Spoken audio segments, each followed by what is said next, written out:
Welcome to Nerds at Church, a podcast about nerdery and the Bible. I'm Pastor Kay, and I use pronouns like she and her. And I'm Pastor Emily, and my pronouns are they, them, theirs. In this episode, we'll discuss the fifth Sunday after Epiphany, also known as Lectionary 5, which this year falls on February 5th. Woohoo! We have one content notification for you for today. We talk about fasting when we're discussing the first reading and a teeny bit in Let's Make a Muppets musical. Yeah.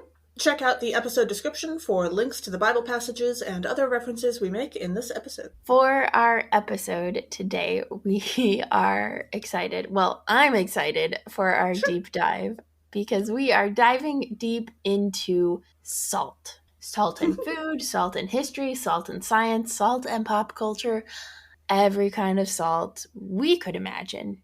Because we love you, we have learned how to organize our deep dives.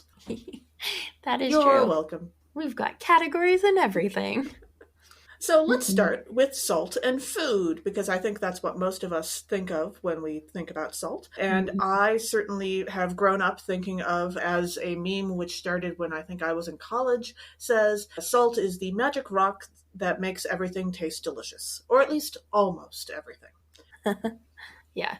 I, for a long time, was discouraged from using salt. In our family, it was just somehow I got the message that there's too much salt, so just don't add it. So I didn't add it to anything. Sure. Well, I grew up in a family with a big history of high blood pressure, which we'll get to later.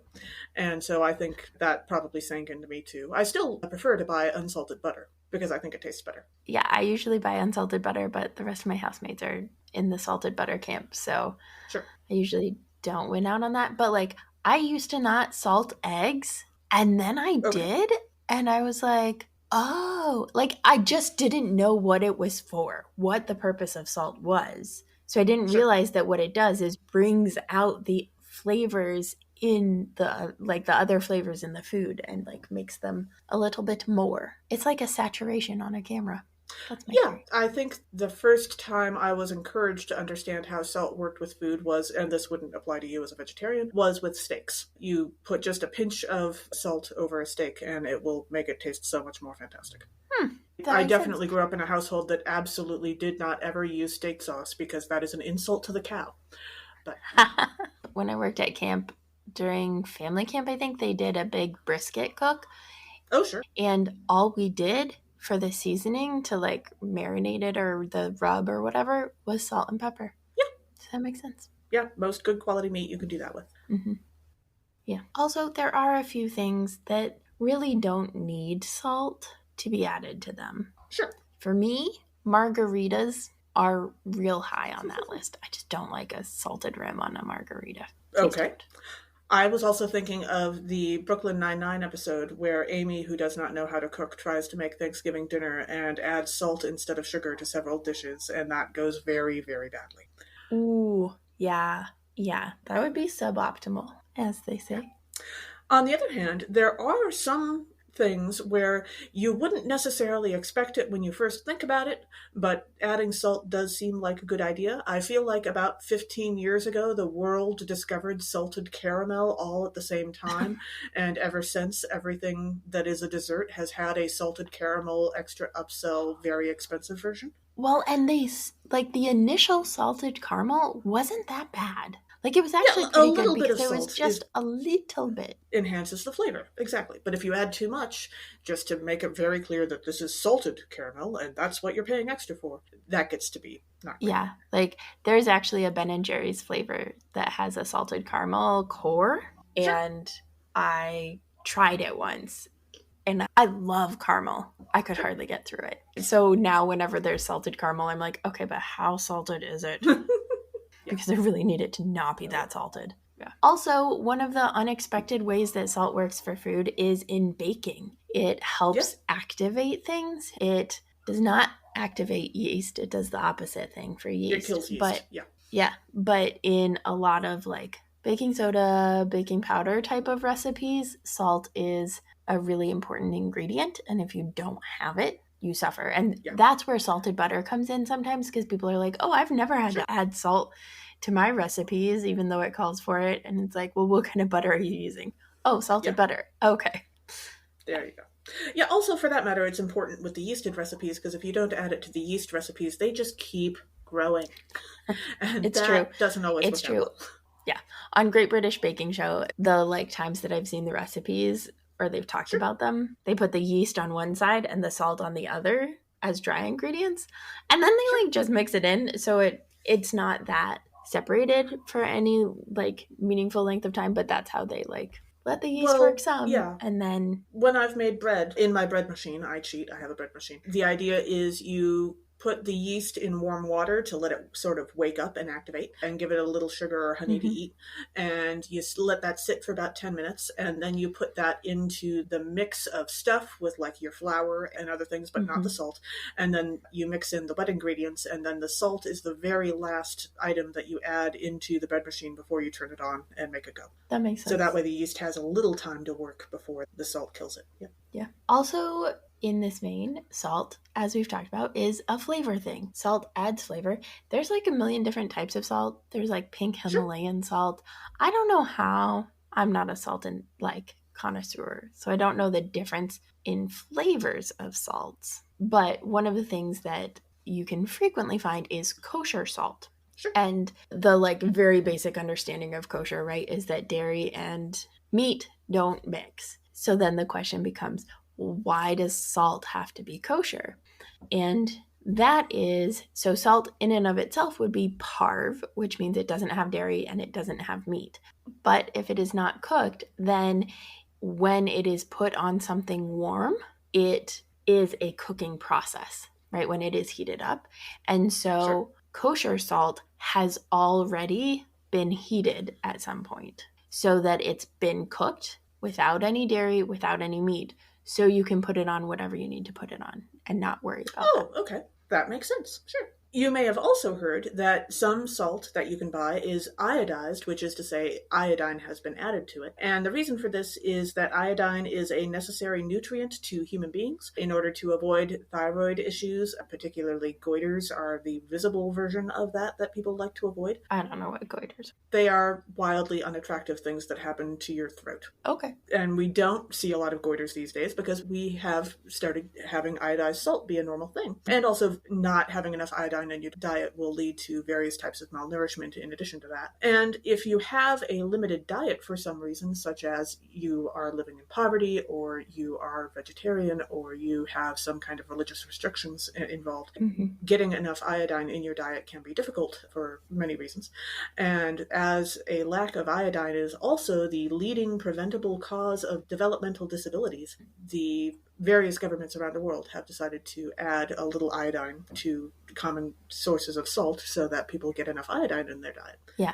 Which then when you get to like the super foodie, right? There was a time in my life where I was like, somehow I got the message that like iodized salt is not as fancy and the fancy salts aren't iodized. Sure. That's not actually like a helpful thing. Like it is actually helpful to have iodized salt, especially Yeah. since I'm a vegetarian, but just like Oh, more sure. broadly. Yeah, especially since most of the sources of iodine we have, aside from iodized salt, tend to be, frankly, meat or other expensive items in one's diet. Yeah. Yes, unless you are, out in the wilderness drinking water and putting iodine in Possibly. your water to kill the germs.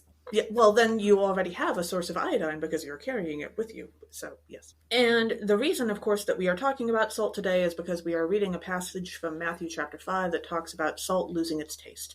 And how does salt actually lose its taste in the real world, not when we're talking about it metaphorically? Well, sometimes that's because the salt involved contains chemical impurities, which is to say it got mixed up with other stuff, and the salt flavored the other stuff and therefore lost its flavor, which is what happens when we add salt to, food. But also, the most common reason that salt will lose its taste is that the salt absorbs humidity from the air, which then the humidity evaporates from the salt and it sort of takes the flavor with it. And the stuff that is Rude. left behind looks like salt, but it's not actually salt and it doesn't have the flavor. It's a slightly different chemical. That is rude of the humidity.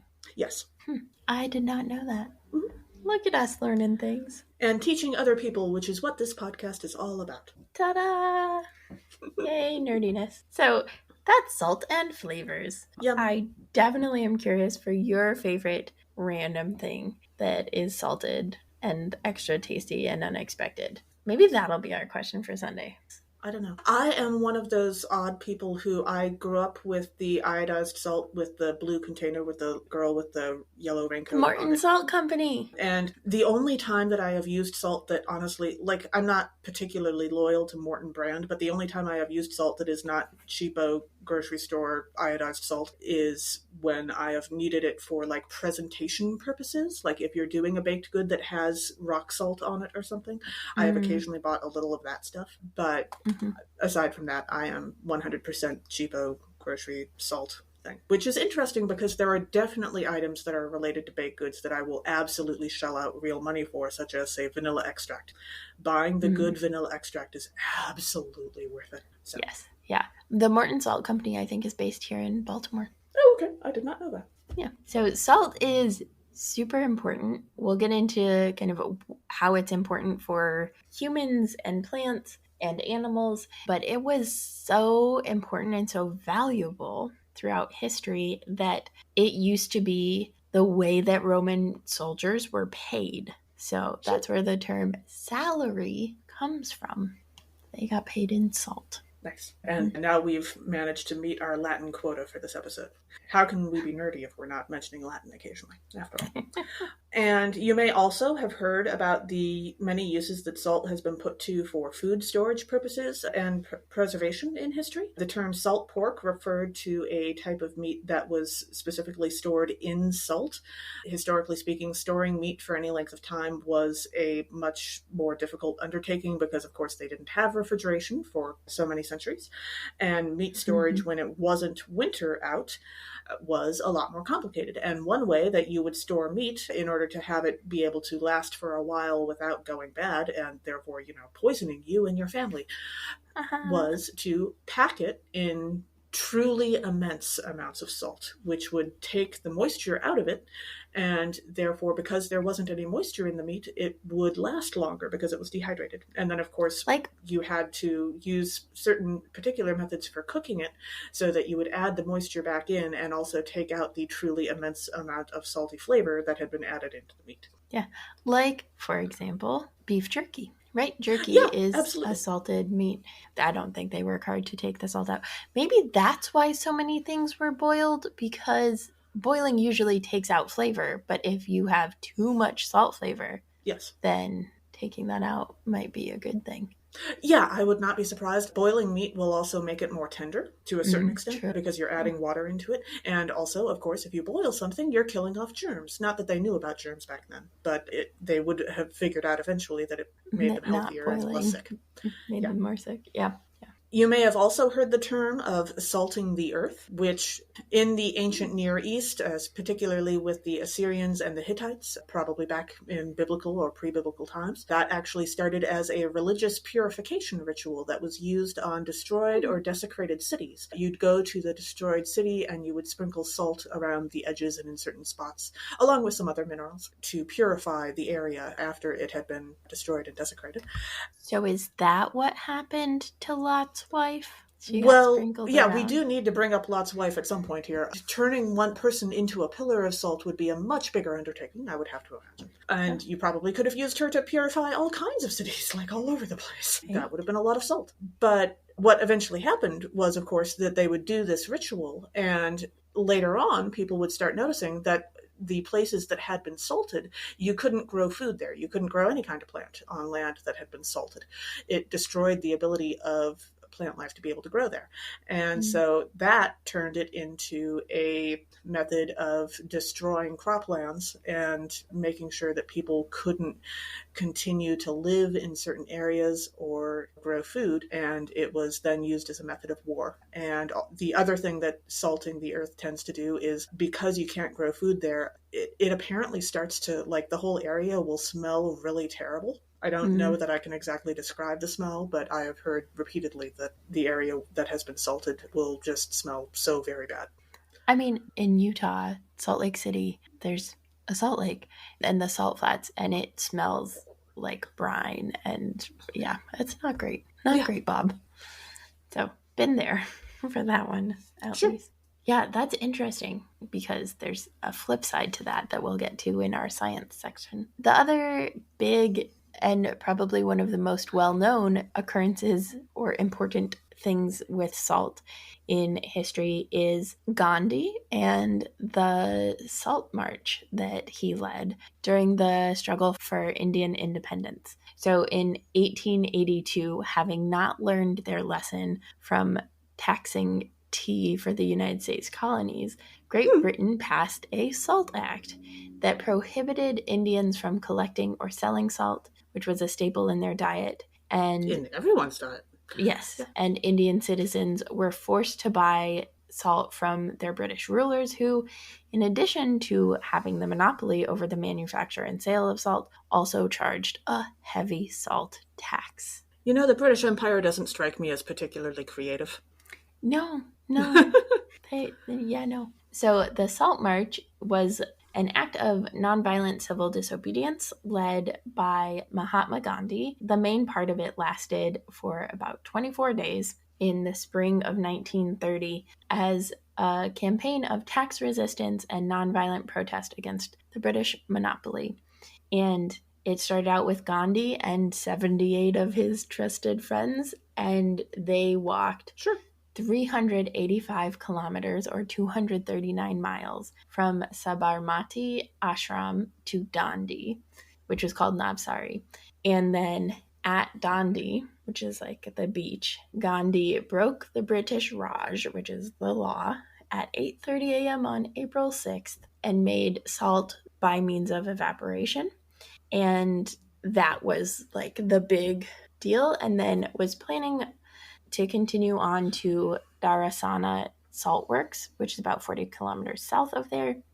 And on the way there, just days before they got there for the next stage, Gandhi was arrested. But the rest of the group continued that work and had a satyagraha, is what it's called, which is a nonviolent civil disobedience. Like that's the Indian term that they were using for that. And that was really well publicized globally and became a big part of the Indian independence movement. And that was kind of the kickoff to the nonviolent resistance part. So Sure. I always thought that that was really cool. Yeah, absolutely. And then we get to science. Yay, Yes. science. So salt is also called sodium chloride, which is NaCl as the chemical abbreviation. Yeah. And personally speaking, I remember that because about almost 15 years ago now, the ELCA, our denomination, had a splinter group leave the denomination over the ordination of people in same-sex relationships. And when that group left, they had to choose a new acronym for themselves, and they chose NALC, North American Lutheran Church. And the first time I saw that, and subsequently every single time since, it struck me that it seemed like they were shooting to be the salt of the earth and couldn't spell. And so I remember that it's NaCl because that's how you don't spell NALC.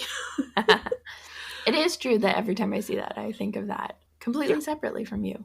Like I didn't have that association with it. So sodium chloride salt is used in a lot of science and chemical reactions and all of that stuff, especially acid-based chemistry. There's also different types of salt. So most of the time we're talking about sodium chloride as the type of salt that we're talking about when it comes to food, that sort of a thing. But having grown up in Colorado, one of the other very common forms of salt is magnesium chloride.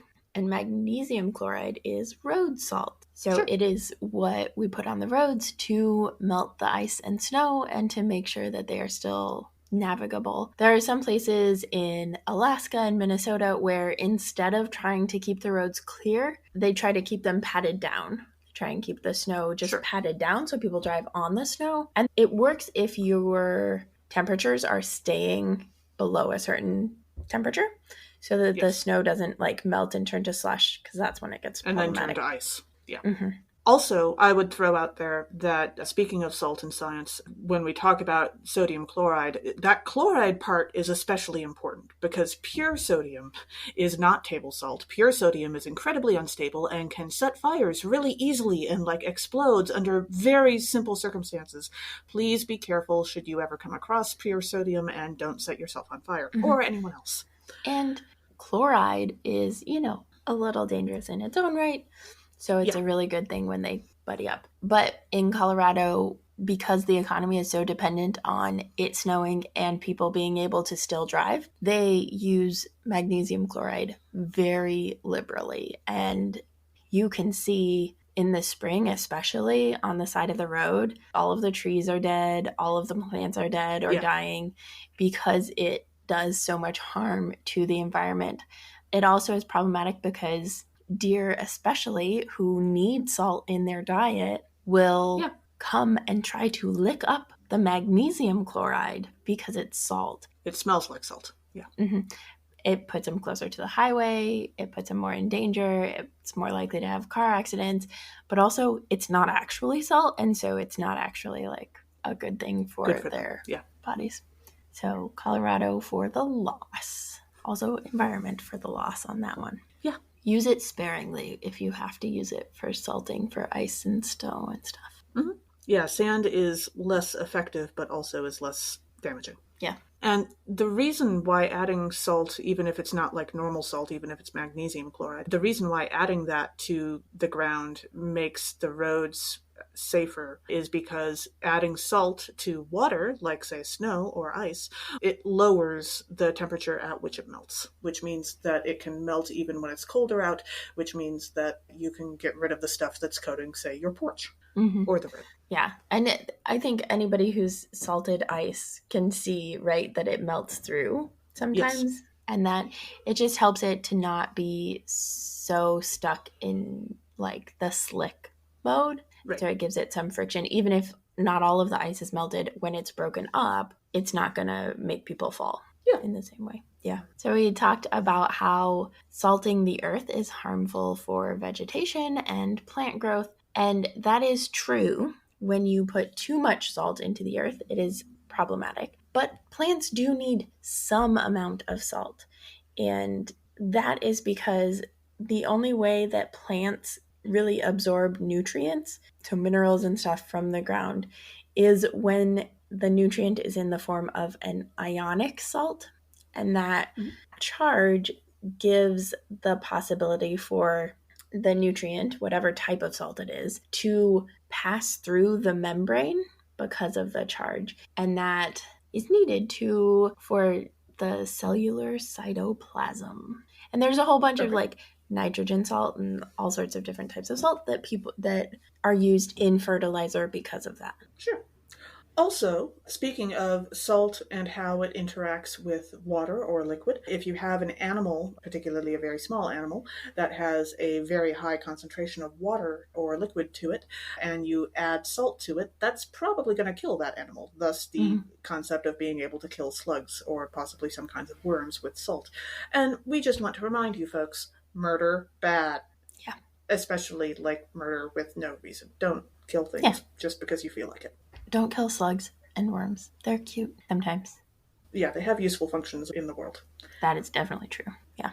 And other animals that maybe are not quite so much water and no exoskeleton or no kind of clear boundary, like deer, love salt. So you can put out like salt licks in your yard in the wintertime. And far away from your house so that they don't come close to your house and get used to people, because that's dangerous. And then give them space to have some extra nutrients to get through the winter. Sure. And when it comes to plants and animals, non-human animals are not the only ones that need salt. Humans do too. Yay.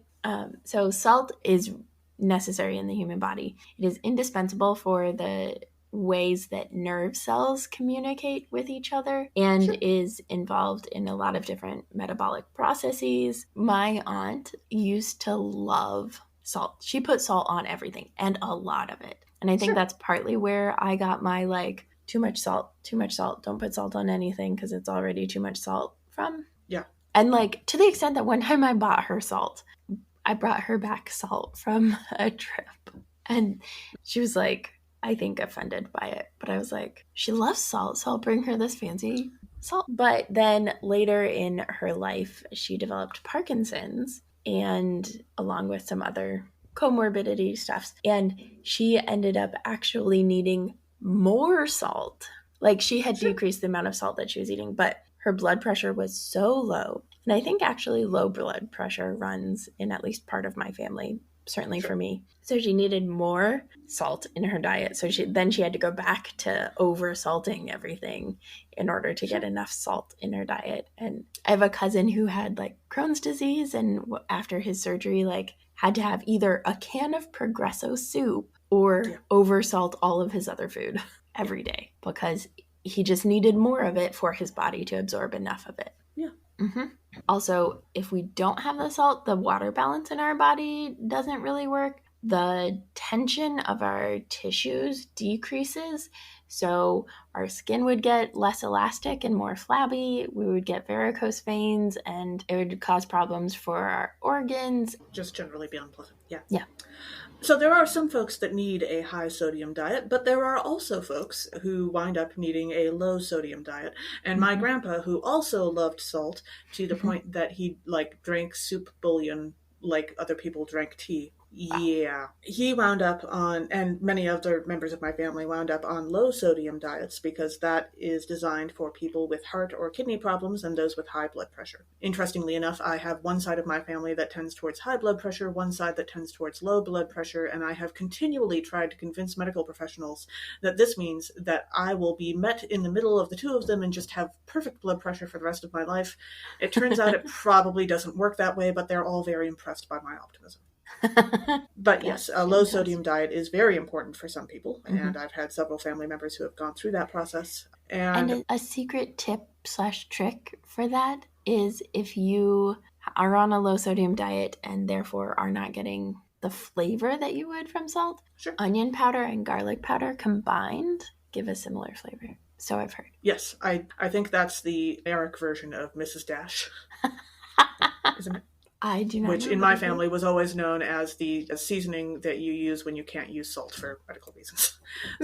Nice. Yeah. And one last health-related reason that you might wind up using salt is the reason that I have encountered a couple of times with dentists. I have had many, many teeth removed from my mouth, including my wisdom teeth, and also some extra removed before I had my braces put in. Because contrary to what people who know me in real life will tell you, I actually have a very small mouth compared to most people. I was hoping you were going to go there.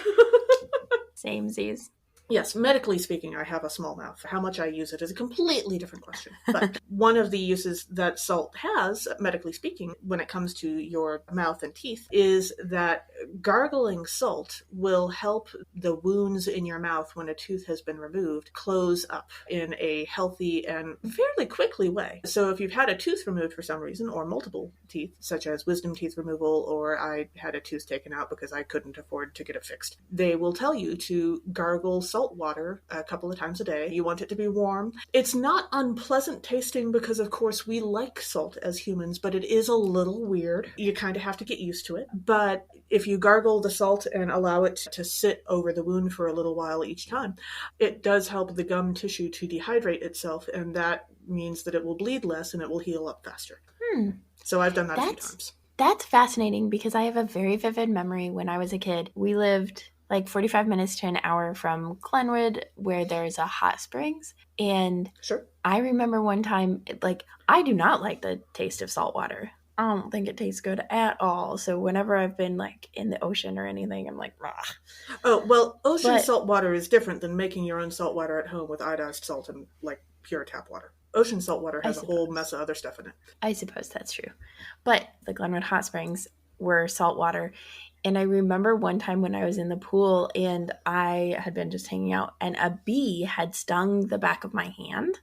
And I like got rid of the bee, right? But then didn't want to stop to get out of the water. Being in the pool. I didn't want to get out. And so I just kind of like held it there. And I think we put salt on it, but also the water was salty. And it would dehydrate the inflammation. Yeah, it was so good. I was like amazed, because I've been stung other times and I'm not allergic or anything, but like the pain lasts and it doesn't I go have away actually never been nearly stung as by a fast as bee. it did that day. Sure. Well, count yourself lucky. I count myself a very overprotected only child, actually. But yes, that's probably why. Also fair. Also fair. Yes. So, Emily, what about salt and pop culture? Yes, lots about salt and pop culture, and not just because someone turned into a pillar of salt, potentially out of grief for a community that she lost. Sure. Yes, I'm talking about Lot's wife again. But there's also other ones. So one of the movies that I really love from when I was in school and that I have mentioned on and off on this podcast is Salt of the Earth, which is about a coal miner's strike and particularly about the spouses, the wives of the coal miners and their commitment to not just improving their own lives, but improving the lives of everyone in their community. Yeah. I watched it, I believe, in Spanish or in Spanish and English, but you should be able to find it in whatever you want. Highly recommend. Highly, highly recommend. Also, Mark Kurlansky wrote a book called Salt, A World History.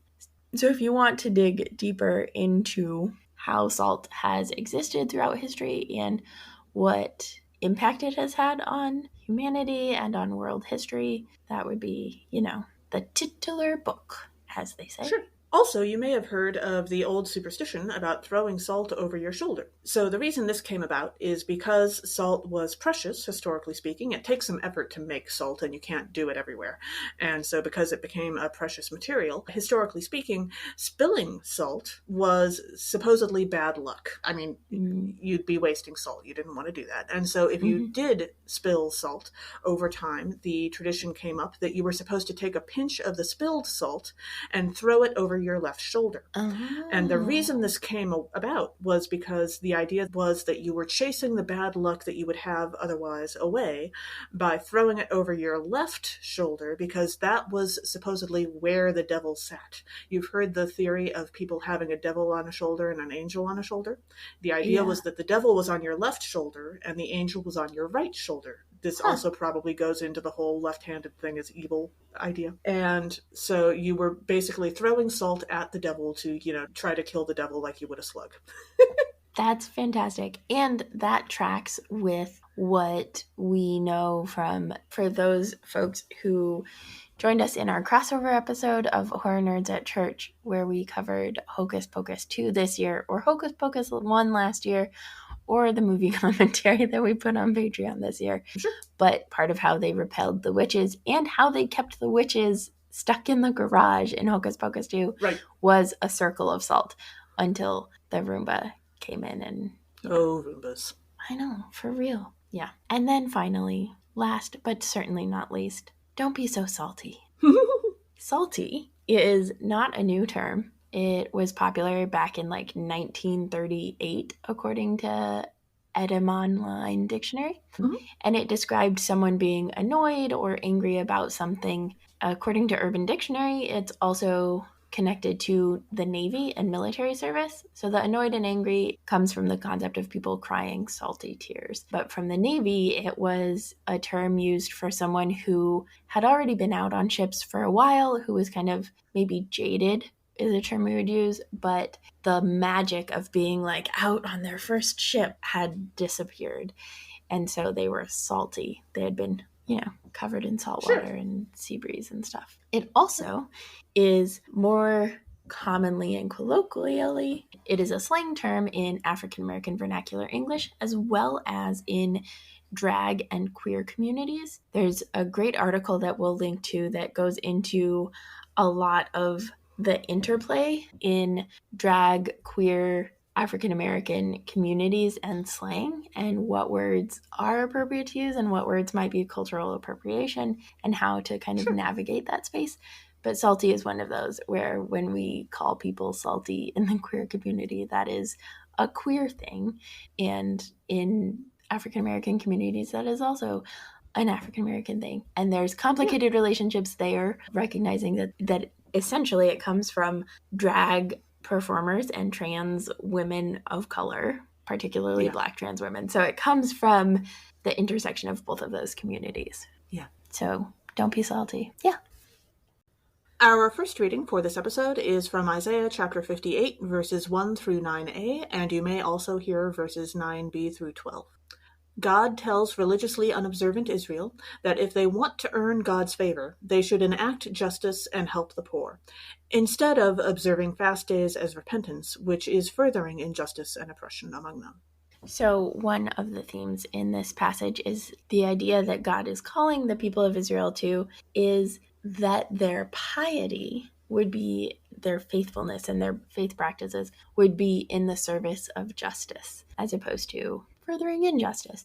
And when I think about that, I frequently think of very strategic vigils that happen. Vigils happen all the time when somebody's hurt, but there are also ways that people do it intentionally. When I was in Iowa, we did one outside the police station every week. Sure. But the originals in my memory and where that idea came from for us in Iowa is the Madres de Plaza de Mayo in Buenos Aires, Argentina.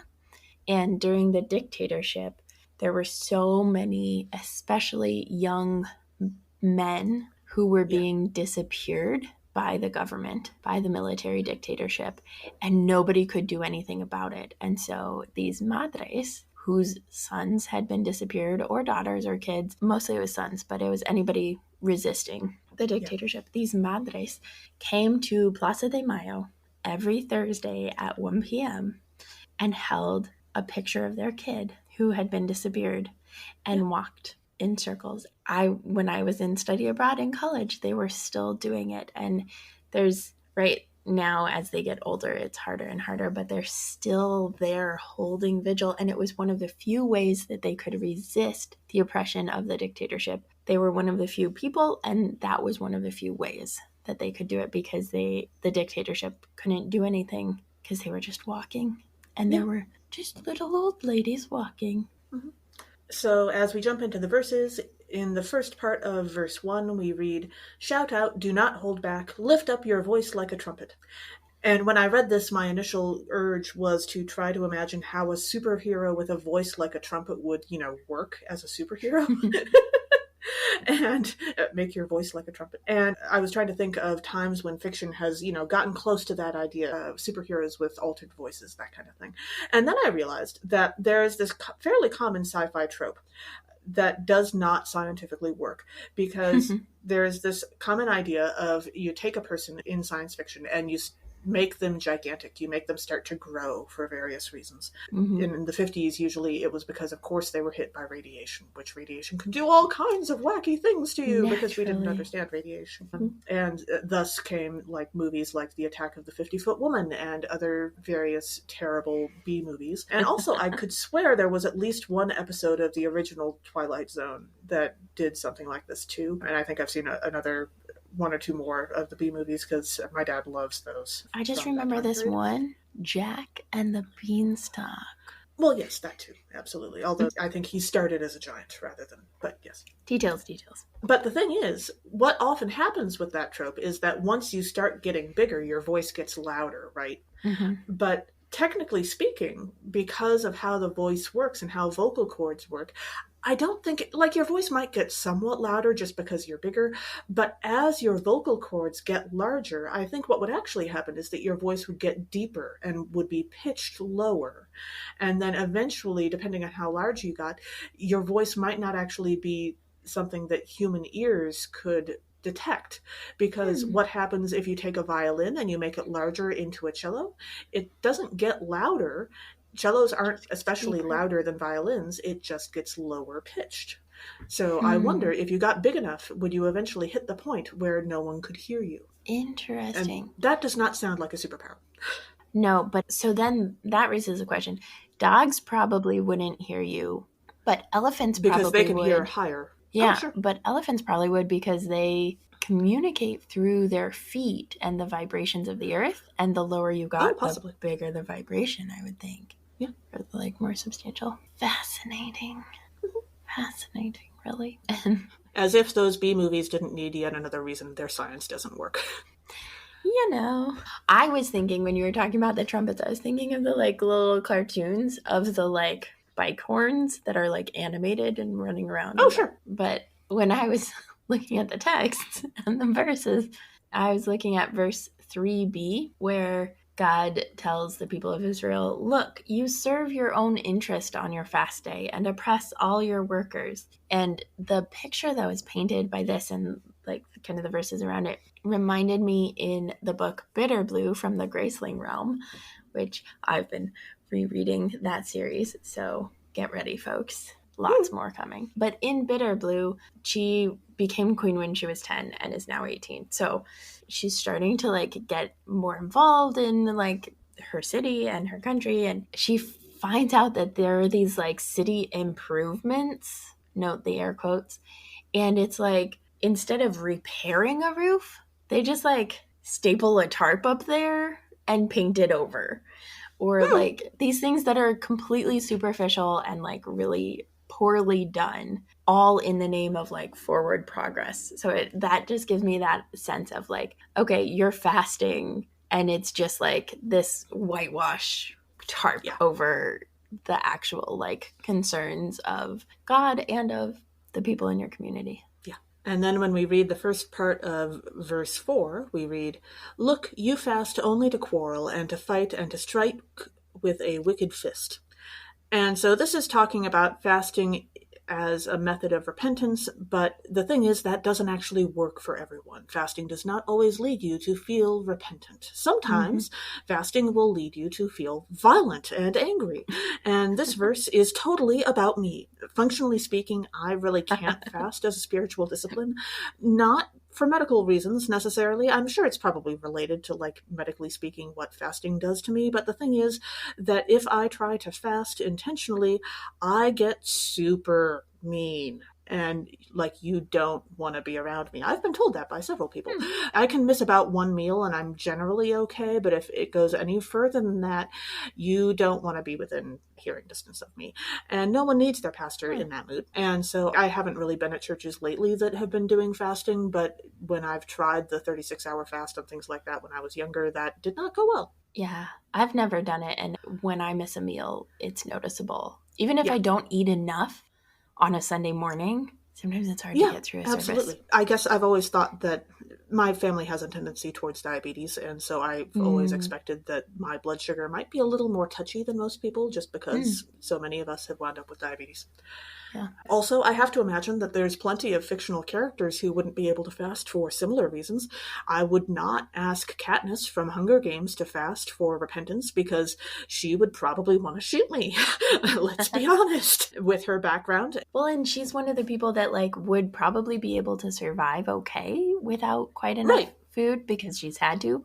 But like to ask someone who has had to go without because they didn't have access to it to fast. As repentance, that's a whole different emotional sledgehammer that really you just don't want to bring up with someone with her massive abilities to commit violence. So, that doesn't sound like a good plan. And also, I just like to say that, if one spiritual discipline doesn't work for you, generally speaking, that's okay. That's why we have lots of them. And you can find something else. Yeah. Also, just a PSA, fasting is not a diet. No, totally That's different reasons and purposes and designs. Yeah. Just don't. And then in verse 12, we read, your ancient ruins shall be rebuilt. You shall raise up the foundations of many generations. You shall be called the repairer of the breach, the restorer of streets to live in. And again with Bitter Blue. But it just works so well. But once as she's 18 in the book Bitter Blue. And so when she is at this age and she starts to figure out how messed up everything is in her city and in her kingdom, because her father was like a manipulative, sadistic psychopath, basically. Sure. He had this magic power that he could lie and make people believe him. Very dangerous. But then when she starts to figure it out, she actually becomes the repairer of the breach and the restorer of these streets in her city and the streets to live in, because she actually faces the harm that was done. And she creates the space to talk about it and then to make reparations for it. Yeah. It was really exciting because I just love Bitter Blue. And then our second reading for this episode is 1 Corinthians chapter 2, verses 1 through 12, and optionally also verses 13 through 16. Paul reminds the Corinthians that he doesn't teach like the Greek philosophers do, proclaiming their own wisdom, but simply holds up Christ's death and resurrection for us to compare our lives to. So, one of the themes in this passage is wisdom, right? Paul is talking about wisdom and what is wisdom. So, we know from our episode where we did a deep dive into wisdom, I believe last year for Holy Trinity Sunday, that Sophia is the Hebrew for it, but woman wisdom is a very significant character in the Hebrew Bible and is connected to Jesus as the Logos or Word of God. And this is decidedly in contrast to Divergent's Janine Matthews, the head of Erudite, who theoretically would be full of wisdom and knowledge, but yeah, no, not wise, power hungry, different things. Yeah, very much. And then in verse 2 we read, "For I decided to know nothing among you except Jesus Christ and him crucified." And you know what? I'm with Paul on this one. That sounds like a great way to get out of decision making to me. I frequently can't make decisions. I'm indecisive. And so that's like, great. I don't know. Where should we go to eat?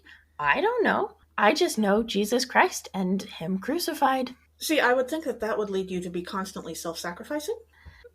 Maybe? You know that Jesus sacrificed himself for you, and therefore you should sacrifice yourself for others. So I don't know where we should go out to eat, but I think you should pick. Maybe. Somehow I don't think my friends would let me get away with that for too long. No. I have one friend who talks about it as like decision therapy. She forces me to decide. Best of luck with that, Emily's friend. Let's see how that goes. Sometimes works. And then in verse 3 we read, "And I came to you in weakness and in fear and in much trembling.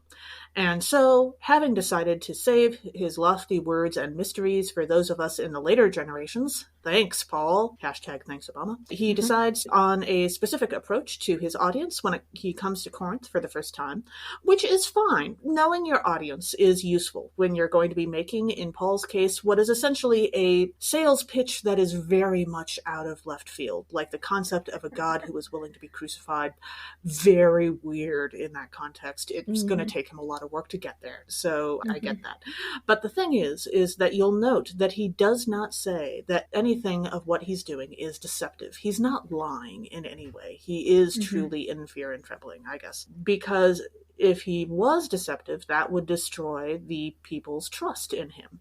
And for those of us who grew up watching VHS tapes of Broadway musicals, because that was what was on our parents' shelves, you may remember The Music Man. The only reason that that town managed to ever trust him again was because he had actually come to care about the kids and he acted in that way, which meant that he wasn't actually lying to them anymore. Also, I've never actually seen The Music Man, I don't think. Oh, it is very fun. I believe you. Yeah.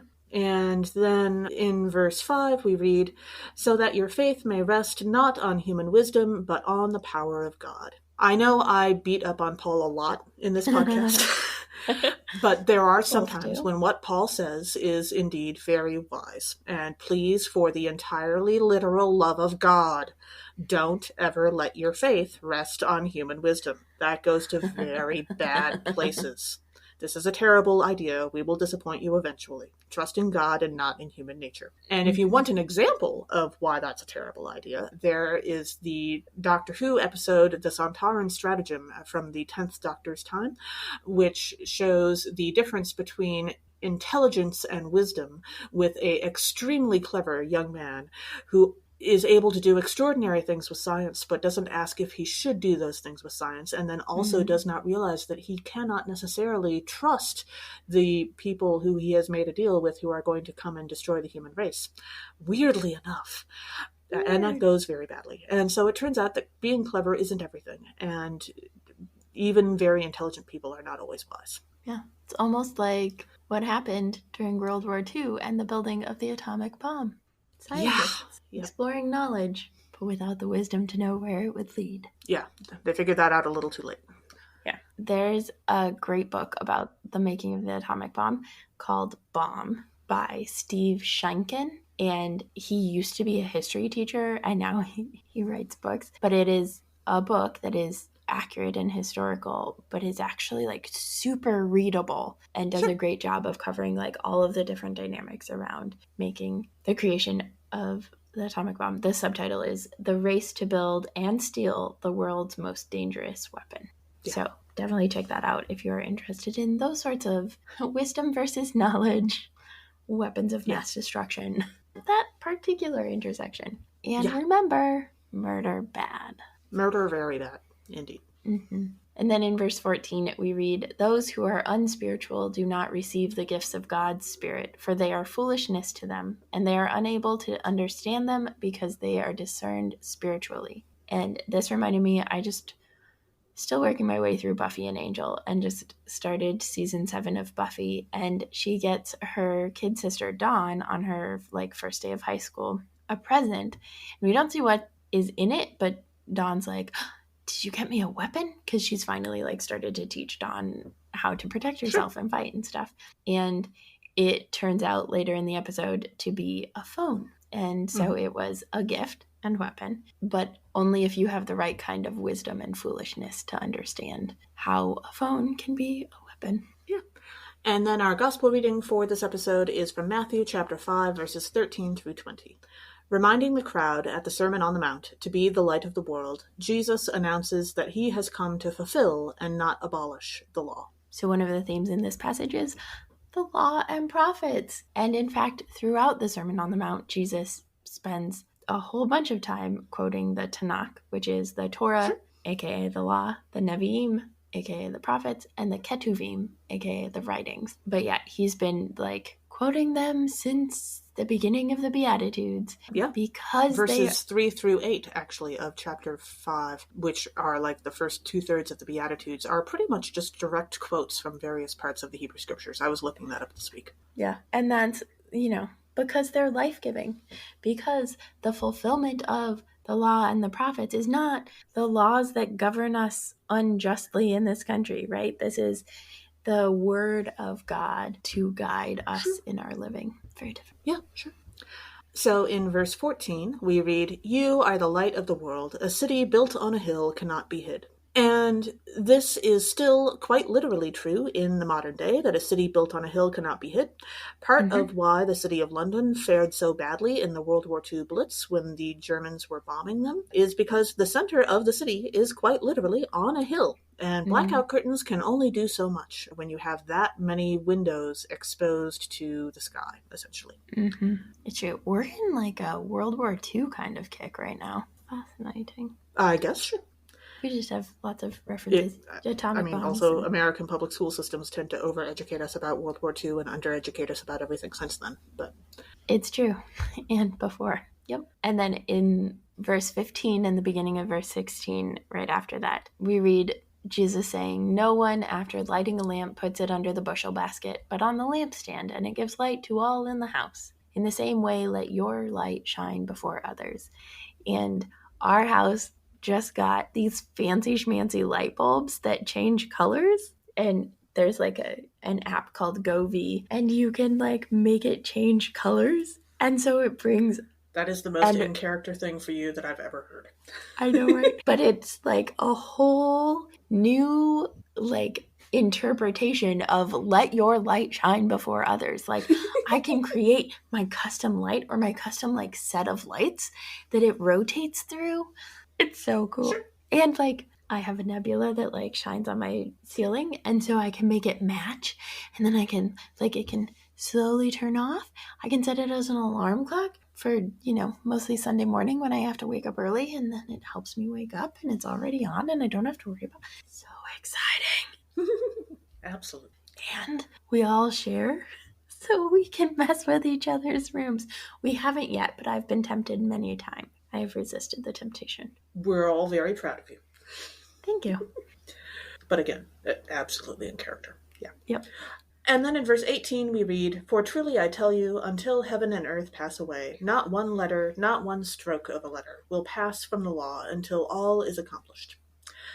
Okay, so we've talked before about how translation is sort of a difficult thing. And when you are translating from the Hebrew, and then you also shift from talking about the Hebrew alphabet into talking about the English alphabet, when we read the "not one stroke of a letter" piece of the law shall pass away, that can be approximately understood as not one dot over a letter I, or not one cross of a T. And so I was thinking about that. Dot your T's and cross your I's. Exactly. Or dot your I's and cross your T's. I mean, both. Yes, that's helpful if you want other people to be able to read what you're writing. And we have previously also on this podcast cast Samuel L. Jackson as Moses, who tradition says was the one who wrote down most of the law in the Hebrew Scriptures. Moses, not Samuel L. Jackson, just to be clear. Yes. Probably. I mean, I suppose he could actually be the immortal Moses, but I'm not going to ask. I don't know that would go well. And the Hebrew Scriptures are also super clear, very much just keep reinforcing the concept that the law of God is an expression of God's love for us. It's a gift from God as an expression of love.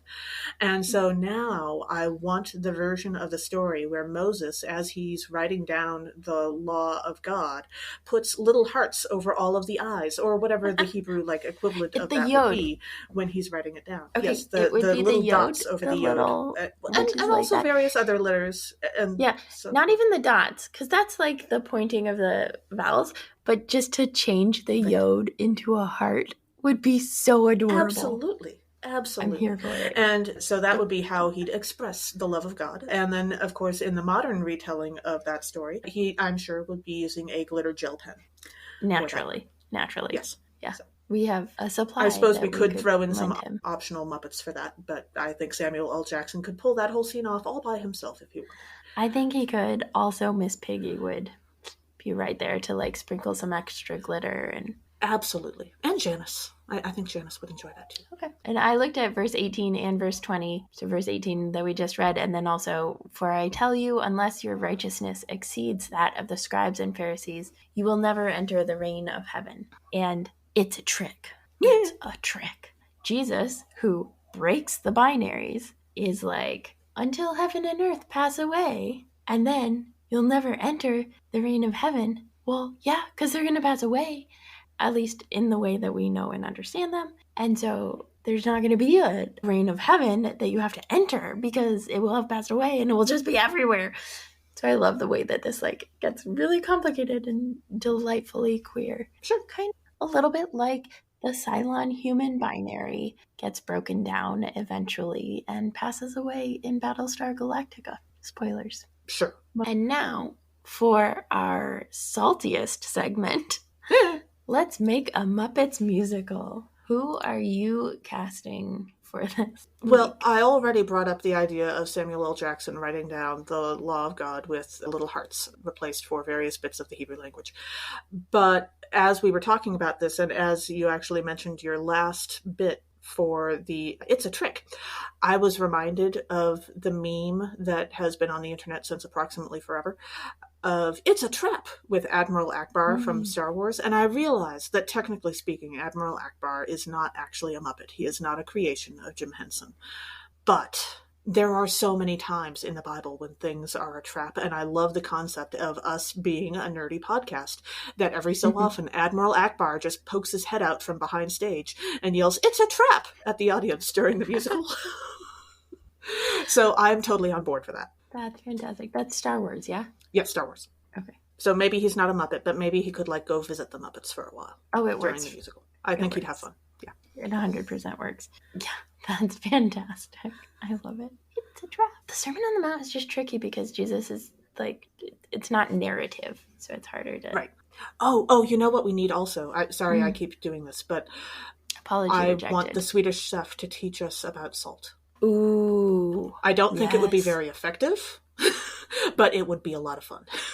And Dr. Bunsen and... Yes, Dr. Bunsen Honeydew, I believe is his full name, and Beaker could also teach us about salt, and they would be more effective. But the Swedish chef would be having a lot of fun in the background with, very large knives. Mm-hmm. I mean, Beaker would be maybe not as effective as Dr. Bunsen Honeydew. Well, he might be having some snacks. That could keep him going. That's true. I do think it's interesting because part of what Sesame Street and Muppets do is to resist the you must follow these rules exactly. And so the idea of you must fast. Right. No, they would be with the no, this person can't fast. We need to make other accommodations. Yes. And also several of the Muppets are very big on feeding each other. They would be sneaking each other snacks. Oh my gosh. 1,000%. Cookie Monster. Oh, goodness, yes. Cookie Monster and salted caramel. Thanks for joining us. Catch us next time when we'll discuss nerdery connections to the scripture readings for the 6th Sunday after Epiphany. This podcast has been produced by us, Kay Rohloff and Emily Ewing. For more fun, check us out on Twitter and Facebook at Nerds at Church, or contact us at nerdsatchurch@gmail.com. Also, if you like what you've heard, rate us or leave us a review on Apple Podcasts, Facebook, or wherever you catch your podcasts. If you want access to our uncut guest episodes and interviews, live Q&As coming up soon, and more, support us on Patreon at patreon.com/nerdsatchurch. It's cheaper than whatever salary you get. Although I doubt the Italian army still pays that way, but yeah. Well, details. Also, let us know on Facebook or Twitter who you would cast for Let's Make a Muppets Musical for this episode. As the ancient Christians said, Pax Vobiscum.